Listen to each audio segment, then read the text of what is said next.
Hello there, and thank you so much for tuning in. Hemant and I truly appreciate your support and the suggestions that are coming in. Please keep them flying in. They're inspiring us to research more and open a lot of ourselves out to you. So, a topic that I've noticed a lot in social feeds and a lot in conversations that I've had lately is around toxic culture and toxic people. What is toxic culture and what is a toxic person?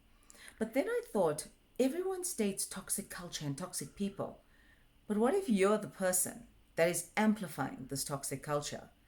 So join me on a few steps and tips that I've come across in my career of things that you need to start identifying, and it's time for some self reflection.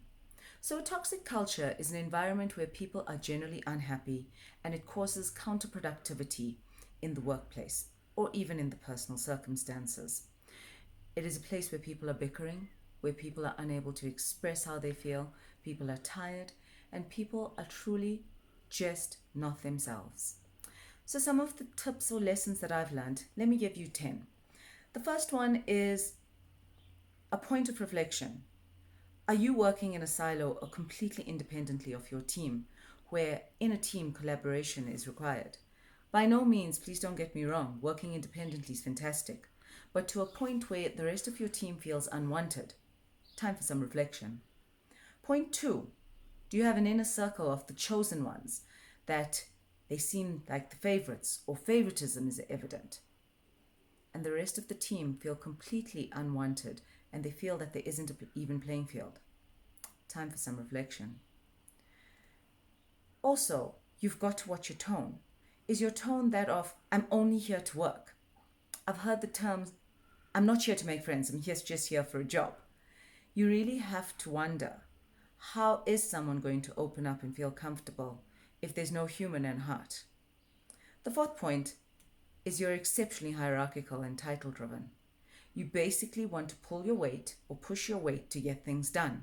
There's no equality and level of respect.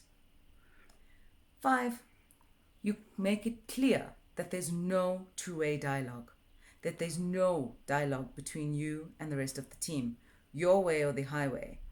Basically meaning all requirements come from top down. Not really cool. Number 6, you don't provide platforms to share and really help each other. If there's an issue, if there's a toxic issue, you just hand it through to HR and let HR manage it.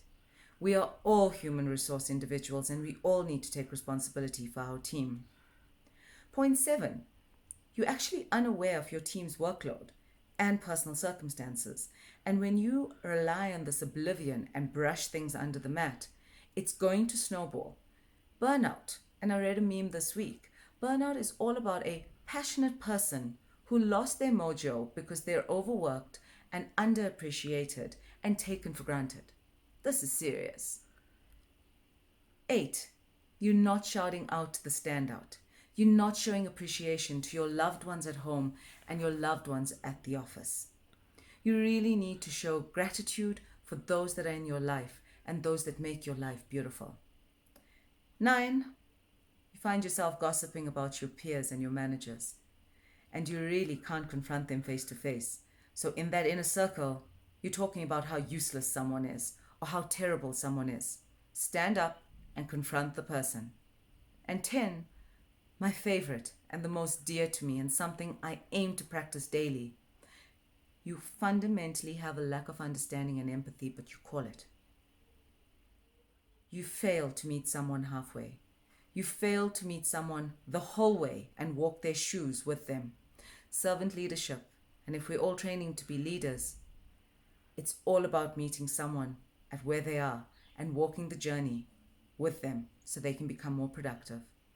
I believe we can conquer toxic cultures. It's not the building that's toxic, it's the people. I say kill toxic behavior. Let's build greatness. Let's build kindness. Let's build high performing people professionally and personally. Till next time. Bye bye.